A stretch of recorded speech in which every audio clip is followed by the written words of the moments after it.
Welcome to Next Big Future. This is another in my series on robo trucking. So I introduced it myself a couple of videos ago, and then I did a talk with Cern Basher, who's a robotaxi expert, and then he basically agreed that the numbers that I had was correct, and Cern is very thorough. He updated his robotaxi model. I have some of those things in there. But there's also a way that we can get pretty much guaranteed. Like people say, oh, we need to have the full self-driving stuff completely worked out in order to remove the human driver. And I think there's an intermediate point which is better for robo trucking than it is for robo taxi. This intermediate point. So, Randy, anything to say before we get Yeah, going on this? listen, you and I have been talking about this robo trucking. We've been talking about the trucking part of the business, I think, before anybody else. I think both of us had models going back a very, very long time ago when everybody was like, oh, yeah, it's a business someday. And we're like, no, this is going to be as big as energy. Maybe even going to be bigger than energy. And then starting maybe 6 months ago, 5 months ago, we started talking about why wouldn't they do a fleet instead of selling these to other Mm. people? And then I don't know if you saw it last night, but I was talking about and I've been talking about actually for several weeks now, the amazing advantage that Tesla has by having these trucks as their own trucks. Mhm. So Right. immediately, Tesla has massive amounts of freight coming in and freight going out of all of their facilities, which if they were using their own trucks for all of that hauling would save them probably $1 billion a year that's like pull it out of the air guess. But I Mhm. think maybe it's only $500 million. Who cares? It's a big number if they just were using it for their own capabilities. And then I did a major video a while back talking about the solar panels. Maybe you were on that one. I can't Yes, remember. I did. I've talked Yeah. to you about it before. Yeah, Yeah. we talked about that the solar panel business, just the fact that they would have their own trucks bringing in the raw materials and taking the finished product out to the field, that alone would give them savings that might uh, make them the most profitable in the business in the United States. So anyway, Yep. that's what I'm thinking about when it comes to these trucks. But I know that you've now got the next level out Right. now. Yep. Okay, so we'll go over it. So I have my slides here. Okay, so let me go back. Okay, so for robo trucking, so just a quick summary is that it's about $2.20 per mile that the semi truck fleet operators are paid in the United States. There's some variability in that, depends upon what trailer you're towing, which region you're in. It'll go up and down from that, but roughly about actually $2.26, which actually compares very well to the high end levels of Uber ride sharing and taxis at that $2.20 level. And there is no cliff. After 1 trillion miles of robotaxi, I have to compete with people who own cars, and those only have 70 cents per mile of cost. So then, you have to really lower your price on robotaxi, which we know it can happen. But for robo trucking, the entire $2+ trillion global market is pretty much at this $2 level. So you never get lowering costs.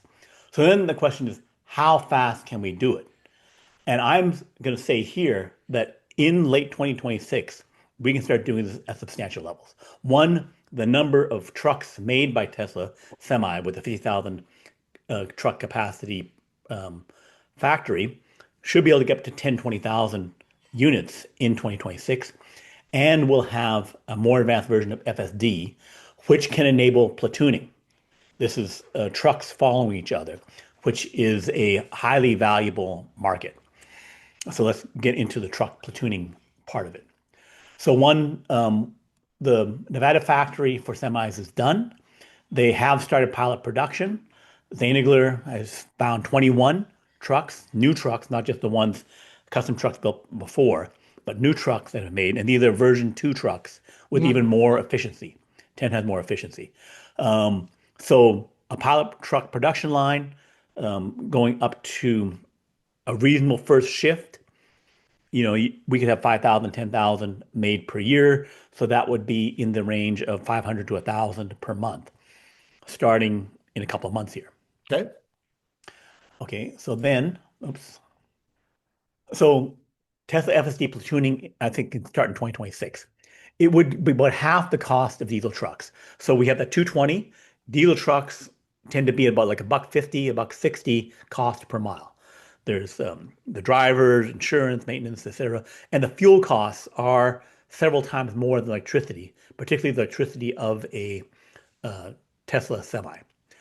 29 states have autonomous vehicle platooning laws. Wow. So 15 explicitly allow no driver trailing with the lead driver present. So if I have three trucks in a row, I only need to have a driver in the first vehicle.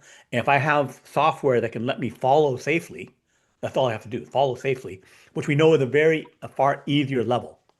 And even if I were concerned about the gap, like you want to have a shorter gap in order to have the drag less. I'm cutting the wind in the lead vehicle, and Uh-huh. so the one's following safe.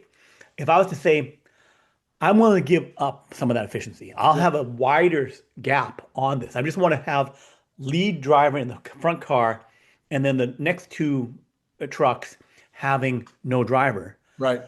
That would save me two, 2/3 of my driving costs. Exactly. It would also enable in this kind of intermediate phase, if you randomly got, okay, we're going down the highway and we want to form up a convoy, a platoon of vehicles. Hmm. I can say, okay, I'm open to being lead truck. I'm going to be going from Florida over to Texas or Florida over to California. I would want to drive for 3 days, but I want to put it all together. So then I have three vehicles say, oh yeah, two more vehicles come on. I say, yes, I want to do it too. We're going the same kind of way. Um, Going to state starting this state and that state. Let's get together, Right. right? So they meet up, they get together, and they start following. And then the two guys in the follow vehicles, they can just go to sleep. Right. They have some 8 hour limit. They can just start going to sleep, and then 8 hours comes, one guy switches over. Now he's the lead driver. The Right. next one guy is sleeping, resting, doing whatever. And then they can get the full value of getting across country in 1 day instead of 3 days, Right. right? So a lot of the benefits can come from that. Even if you did not do I'm getting some efficiency drag thing. I'm just saying I'm going to follow at a safe distance. So long I'm allowed, 29 states would let me follow without that other guy being Hmm. there, Hmm. right? So we've been in the intermediate phase of high value, which so $1.50 for diesel, $1.20 for semi now, just driving by itself because it's got more efficiency, cheaper electricity, more efficiency, less maintenance. And then 80 cents if you get a three vehicle convoy. But I don't think the three vehicle convoy calculation that Tesla did includes this sleeping and getting more miles out of the vehicle. Uh-huh. Uh-huh. So, So, so, because so let me make sure that I've got this clear. So it's 220 right now for a single vehicle. If you go to revenue, that's what they're charging. right? They're charging 220. Yeah, What is it costing the diesel company? Is that the dollar about 50, 150? So it's costing a company to put a diesel on the road $1.50 per mile. And you're saying that just by going to electricity rather than diesel, you can get that down to $1.20. Is that what I That's understand? right. For a Tesla semi, And not then for other electric right. trucks.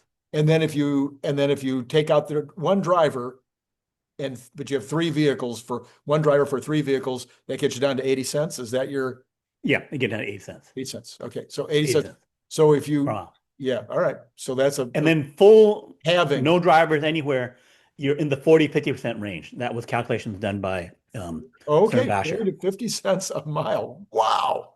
Yeah, Holy mackerel. yeah. Okay, so U.S. Transportation Secretary Sean Duffy in June says they're streamlining the exemption processes for automated vehicles, robotaxi, but it also means robo trucks, right? They're Right. streamlining the processes to approve more of these vehicles. They don't get the details. They're just saying we're going to make it faster and easier. Our intention is to do that. Right. So here we have the diesel truck thing. Um, the AI gave a higher estimate of like a buck 80 to 250 per cost. It's more like a buck 50 on that second from bottom line. Gave a higher estimate for Tesla Semi at a buck 31 to buck 48. My calculation was a buck 20. Hmm. And FSD platooning, again, another step down, 20, 30 cents of savings, 35 cents of savings, which would be in the 80 to 90 cent range. And then if I get more utilization, I could get to an even better, closer to the 50, 60 cent level. So you're getting 30% just using Tesla, 50, 60% savings using the platooning, and 70, 80% savings going for full autonomy with a more optimized vehicle. Okay. All right. Yeah. Mhm. Okay. So, oops. Yeah. And then the driver wages there. If I can get the person out, and if I can get that at the full thing, not just a random situation of like last minute. If I was to plan to do it and the person wasn't even, around, then it would further reduce the driver savings, Yeah, salary savings. and in the short term, we've got another problem too. In the short term, at least, we're having trouble finding enough drivers. Right. And so this would, even if we put 20, 30,000 of these on the road next year, and maybe it's 50,000 the next year, we would barely just be keeping up with the need to put additional drivers out there. That's right. And their lives would be easier. Yes. They could get more done. Okay, so I'm saying supervised operations, which is what they would be, is supervised phase, where the guy's there, but sometimes checked out. Energy maintenance savings, optimize efficiency, get down to that buck 20 level, and then a phase two of a lot more platooning. So the supervised operation is just like regular driving, and then FSD platooning, I'm saying, can start middle of next year. One, we'll have more vehicles then. So if we start earlier, we don't have enough vehicles to really make a difference. But then definitely middle of next year, and definitely by early 2027, this platooning at scale should be happening. That would make sure all the vehicles are sold. Tesla could, offer at half the cost and have highly profitable things. So if you have 100,000 miles, a standard truck driving 100,000 miles, then they're making at the buck 50 to 220, they're making 70 cents per mile, right? So then the fleet operator would then be making about $70,000, right? But if I go to 200,000 because I'm doing a platooning Right. type thing and I'm saving him down to 80 cents per mile, then at 80 cents, I'm looking at a buck 40. So I've doubled my profit. And then I double the miles, so I make four times as much, Wow. right? Yeah. Yep. So then I'm making $280,000 instead of 70,000. So four Right. times as much money. Right. And then going to full autonomy, Cern and I had calculated, 500,000, 700,000 of Wow. profit per vehicle. So Wow. then even with only 100,000 vehicles, 100,000 vehicles platooning would be 200 and sorry, $28 billion per Hmm. year, Hmm. right? And if I go to full autonomy on those vehicles, then I'm looking at $56 billion, which $56 billion Invest Answers had calculated that that would add, a 40 PE on that, and, be $2,500 per share. So that would be, a substantial It's number. substantial. Yeah. Yeah. So platooning at scale can do it. It would just half as good as full autonomy. Right. And I said, the robo trucking and the constant level of the revenue you're getting in, the utilization that you can get would be more than for robo taxi. Because you're 50, 65,000 miles per year for robo taxi models, 200,000 to 350,000 miles for about like four to seven times as much mileage from the vehicle. And those miles, you're making constant earnings. FSD improvements, so 109 miles per critical emission FCT 11, 600-ish for the better versions of FCT 12. FCT 13 might be in the range of 4,000 some. And then the Austin build seems to be, 15,000 or more per intervention. And then FSD 14 could be even 10 times better than that. If it's only four times better than the Austin build, it'd be looking at 60,000 miles.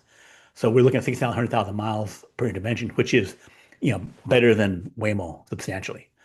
And also getting to the human safety level. And then applying it to robo trucking, that even if I just had it do highway driving really well and the following, I wouldn't even need to do the automation of the driving in the city, Yeah. right? Because Yeah. the driving in the city, like if I have three truck drivers, so one driver per truck, but only one's driving out of three, then they say, okay, we've reached our destination city, state. Right. Then they go, okay, now we all wake up and we go drive wherever we need to go, Right. right? But then 90 plus percent, 95% of the trip is Is automated split. Yeah. yeah. So these are the states, Arkansas, Georgia, Michigan, Texas, allow no driver in the tailing vehicle. They've been doing that since about 2018. Hmm. Um, so then you just have to file the paperwork and et cetera. And then Florida, Illinois, Louisiana, Montana also allow no driver in the tailing vehicle in the whatever. And then California, New York are partial for testing. So I think this is not complete because according to the other thing, it's saying up to 29 states will do this. And then if federally they're saying, hey, we'll streamline it, you can get to a substantial number of states. And if we're looking at getting runs, Texas, Georgia, North Carolina, Florida, you can hit the southern states Hmm. and have a complete, operations, right? You can have enough vehicles operating there in the southern states that permit it.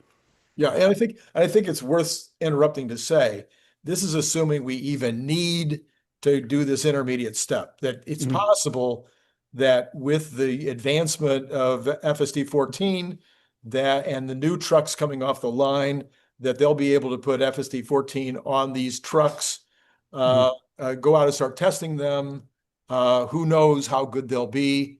Maybe Tesla has a pretty good idea of how good they'll be, but maybe this intermediate step might never even be necessary. Right. But some countries may need Right. it, Right.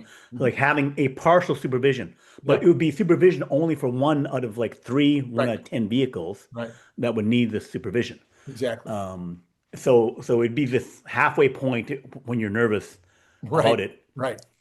So so it's a profit five point. So this goes to the different rates per regional zone, and then the different types of trucks. There's dry vans, which are 70%, and then there's refrigerated trucks, Hmm. about 10-15% flatbeds, and then there's these power only, which deliver power to the things. So there's these websites that track this stuff very closely Hmm. because there's a lot of independent operators Hmm. that are looking at, what kind of rate can I get? And they're all the independent operators, of which most of the US trucks are always thinking about what rate do I get on the outbound? And Hmm. then when I turn around, I Hmm. get to pick another load to come out. Right. So then what rate can I get there? So they're looking at booking two loads usually at a time, or even three loads, multiple loads ahead to get it. So they're concerned about where am I going, where am I getting, because if I go to the Northeast, it's going to be super cheap.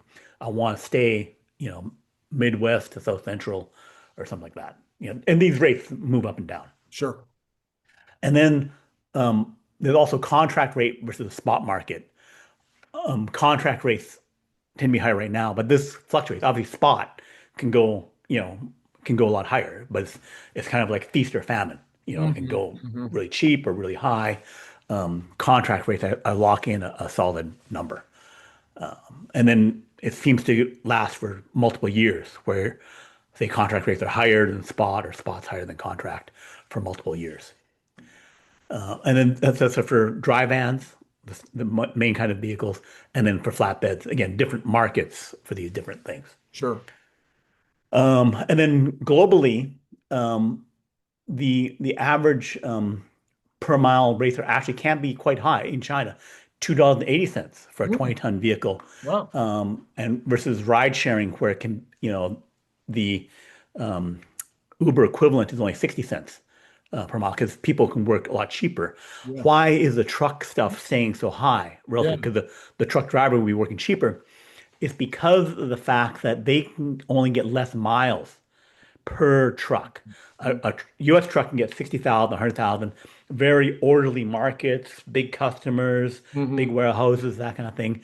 In China, there's a lot more small factories, small warehouses where I'm moving stuff in between, doing multiple drop-off loads. Yeah, But then I'm lucky to get 20,000, 30,000 miles on my truck. I got it. So then I got to amortize all the truck costs on it. And it's like, again, a chaotic market because I got to do all these piecemeal deliveries. Sure. So um, anyway, so that's why uh, these markets are like that.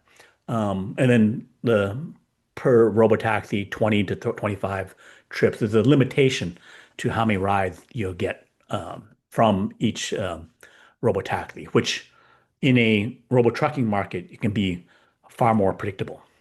Sure. And Um, and again, just like we talk about the early days of the humanoids, the people that'll be buying the humanoids are going to be the ones that have 4 shifts or 3 shifts.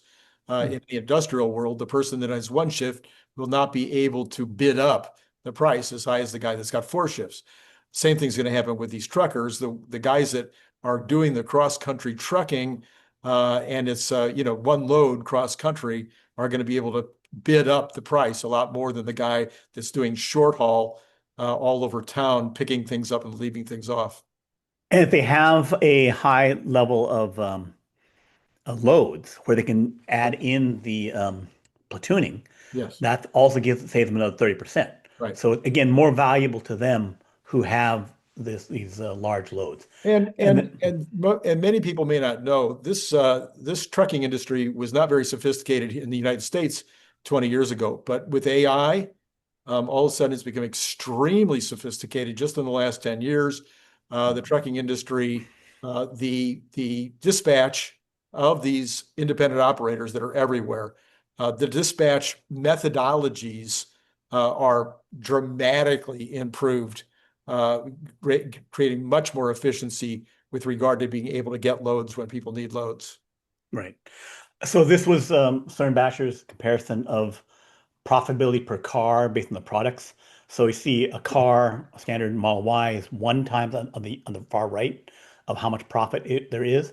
And then semi is zero point 0.8 relative to how many batteries I need in it, because I can have to put so many batteries into it.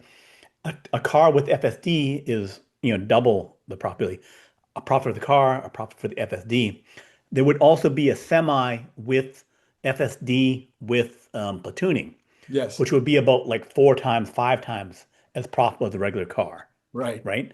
And then energy at 2.5, and then full robo trucking at 48 times, which could be higher or lower, Cybercab at 78, and then Optimus at 400, 1400 times. So going to the autonomous thing, you're getting to vastly more profitability. And this intermediate phase of 4 to 5 times would be better than FSD. And it would be something where pretty much every buyer of a Tesla Semi would want to buy FSD Oh yeah. for the benefit, Uh-huh. right? So it's not like only 10, 20% would buy. Even before it's fully there, everyone would want every commercial entity would want to buy it. And really should be Tesla doing it themselves that would get capture the full value. But it's a capital situation there. Robo trucking, so based on utilization rate. So CERN indicated that the utilization rate for trucking should be staying in the 75 to 85% range.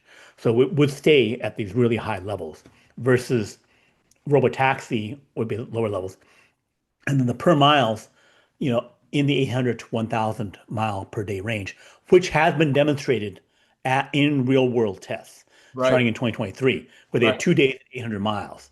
So this can be achieved and it has been done by Pepsi and by other buyers of these trucks. Yeah, I think there would be we talked about this a little bit once before, I think, is that there will necessarily, I think, be a dramatic change in the way that companies think about trucking, especially the bigger companies who don't normally run them all night because they gotta pay somebody to be in the driver's seat, and it's not fun to drive all night. I've driven all night, and it's not fun.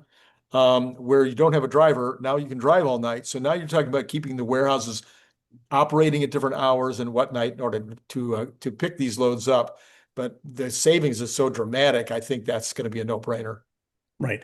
And this utilization level from platooning and having this the shared driver situation for multiple vehicles, you can get your utilization up with platooning Right. even before you get to full automation. And then this is the profit margin, 220 versus 40 to 50 cents for full automation. But even at 80 cents, it would be a very high level, and you can get the utilization up.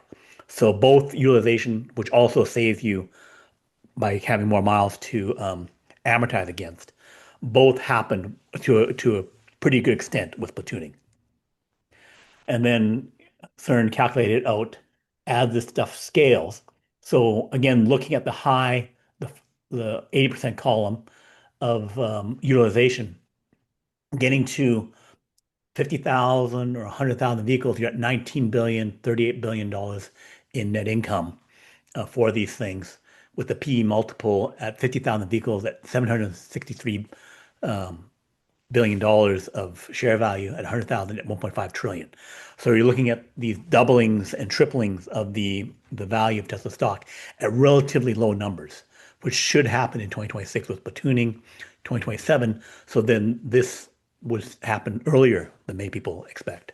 And it brings up the whole question again with regard to the cybercabs, with regard to the trucks, and with regard to Optimus, as to whether this is a rental business or whether this is an owned fleet business. So in all three cases, if you're only renting out your cybercabs, your trucks, or your Optimus, you still own it at the end of the year and you rent it out again next year. So your profits are ongoing. But then if you go to the next level, and um, you're not even renting it, you're renting it by the hour, so to speak, or you're just sending it out as part of your own fleet, then your profits dramatically increase yet again. Mhm. And for a lot of companies, I'm thinking a lot of companies and individuals, I think they're going to be perfectly fine with that. No, I don't want to own trucks. No, I don't want to own robots. You just send the robot in and let it work for me. The other thing is that at the 5 million level, there are 40 million large trucks in the world. So even if I replace three with one robo truck, Right. then the need could be 10, 15 million. And this number is increasing. China is going to double the number of trucks over 10 years. That um, the 5 million, they can go to 10 million, in which case you're looking at, $4 trillion worth of net income. And at the 5 million level, it'd be $76 trillion worth of share value. It can go up to like 144. So it is this world-changing, insane amount of profitability And as that we're we talking know, as the cost goes down, usually the utilization goes up. about. So if I've got something right now, like for instance, I've brought uh, over time, most of my freight coming in from China would always come into Los Angeles ports. But sometimes there was reasons why you couldn't bring it into LA port. And so maybe you're bringing it into a Texas port or you're bringing it into Tijuana. And that's a really big deal in terms of the freight difference to get it to Los Angeles. But if you can put it on a truck that's only 80 cents a mile instead of 220 a mile, all of a sudden it becomes okay to bring it into a different port. Right. This is robotaxi scaling. The utilization rate is lower because it's going to be that at 45%, 50%, even with more shifts. So you wouldn't be looking at the far right column. You're looking at the left, you know, and at 45%, then you need like a million vehicles to get to $27.9 billion worth of stuff. But potential is you can go to 100 million vehicles potentially, right? So it can keep going beyond this, but you need to get to a large number of cyber caps to get to the big numbers. You need to be making millions of units, which is a plan for Yeah. Tesla. Yeah. But yeah. So again, robo trucking compares favorably, and the choice to use it is a pure economic. I'm running a business moving stuff. Yes. And it's not a matter of, well, do I feel comfortable with no one in the driver's seat? It's like, I'm saving money. Yeah. Yeah. We're buying those vehicles and we're doing it, Right. right? Right. So no driver, less energy, less maintenance. This compares the various semis. So my calculations are about 20 in 2027, we could get to efficiency of 1.1 kilowatt hours per mile, and that would be a buck 14 again with just the drive without the software, just driving around with hyper efficiency. 1.4 for a heavy truck. That would be for light Pepsi loads of like chips, Mm-hmm. and then 1.4.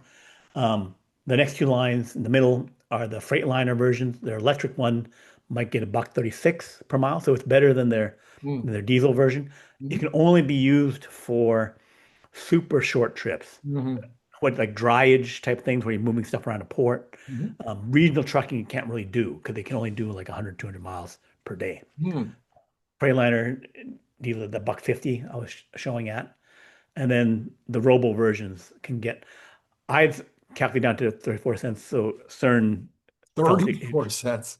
but it's because if you get really high usage, Yeah. Yeah. Yeah. and even if it's $400,000, if I'm driving at 600,000, 400,000 miles in a year, I'm driving that per um, mile usage down. But And as you've pointed out, I mean, in the past, you've pointed out that eventually this is going to impact the cost of everything we buy. Everything that's atoms, everything yeah, that we moved is going to be impacted. Everything that you have to buy, you have to pick up the raw materials, then you have to deliver the finished goods. So you've got freight all throughout the production and selling of goods. And in the beginning, it's probably going to mostly go into corporate profits because you won't mhm, need to lower your cost of freight that much in order to win the business. But eventually, when there's a lot of these and the competition comes in, it's gonna make the cost of things go down dramatically. right. Part of the thing is I'm looking at idealized case of the hyper optimized Right. Tesla Semi. I'm saying it's going to get to 1.3 kilowatt hours per mile. They've demonstrated like 1.5 kilowatt hours per mile, Mhm. and then getting to 1.1 for the light loads. And then Mhm. also getting optimized on maintenance where I'm like really, really Sure. low on maintenance costs. So that's a perfected vehicle, not something that exists today. Mhm. And of course, doesn't have the software yet. And then this comparison of profitability, which Cern did a better job than Yeah. I did on that. And this is Cern's analysis of the, you know, revenue per mile number that if the revenue per mile starts dropping, um, what happens to profitability? But that's far, far down the road Right. because and then usage rates for the robotaxi network. This was a comparison by Invest Answers where you had in the fifth line robotaxi, just a million robotaxis at a little less than 60,000 per year of revenue from them. It translates to about 2.5, $2,500 in share price addition from that just shy of $60 billion in revenue and profit.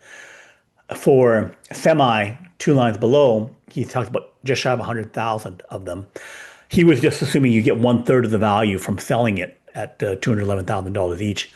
But I'm saying that if you're operating them at 80 cents per mile, you can get $27 billion of profit from it, which would be half of the level of the robotaxi at a Wow. million units. And then that would, give you, 40 times that number, which would get you more like, $1 trillion. If I get the full automation, I can get to equal to robotaxi with 100,000 units. Got it. So then he's doing this for 2030 in a very conservative mode Yeah. to get to instead of $3,500, get to $6,000 of share price. So it'd be double the effect of that. And if you can get 50,000 built per year, Yeah. say in 2027, 2028, 2029, and 2030, and have started up a second factory, say in 2026, and finish it in 2028, you could have 300,000 vehicles potentially in 2030, which would be three times that, which would be like $7,500 of share price increase from trucking. Yeah. And then the global market is 2.2 trillion, 532 billion in the United States. Europe is about half that. China is a quarter. So they have more trucks, but they have less revenue per truck because of this fragmented market, fewer miles thing that they have. But China is looking to triple that by in 10 years. And if they have robotic trucking in there, they could see sharper, faster growth. And then Japan's the next biggest market, actually bigger than China currently. A lot of short runs that they have for their vehicles. So a lot of global opportunity, which actually looks better than robotaxi because robotaxi has a lot of really cheap markets where Right. you have to get really, really cost effective before you can really crack that. And if you do that full 2 trillion that we talked about at the top, and you get 40 PE on that because you have mathically profitable, that's like $80 trillion dollars. That. So, and that's basically it, how it's a huge Yeah, potential. yes, we've talked about this for so long, and I feel as if it's kind of like you look at somebody who I think we both really respect, Ark Invest, and Ark does such a great job on robotaxi, and they've really understood Tesla for longer than most, and yet they still haven't really done a full-on Optimus analysis, and they haven't done the Robotruck analysis, and Mhm. it's like we've been how long I know I think in the book I think in the Elon Musk mission I think we talked about the truck opportunity, and that was before FSD, and even in that opportunity where it was just electrifying it was already going to be a massive deal, and now you add FSD, you've just pointed out it's just as big as Cybercab. Mhm. Well, I will include this in our super intelligence book that's going to be coming out. So, because it is part of it, that AI for robotaxi, for trucking, and then also for Optimus is part of a full AI world. Right, absolutely, 100%. All right. Hey, so this is your show, I think. I almost, Yeah. almost did So, just did my yeah, outtake, and it's your yeah. show. So like and subscribe, keep following both our channels, and then give us a thumbs up, and we'll follow up with more next time.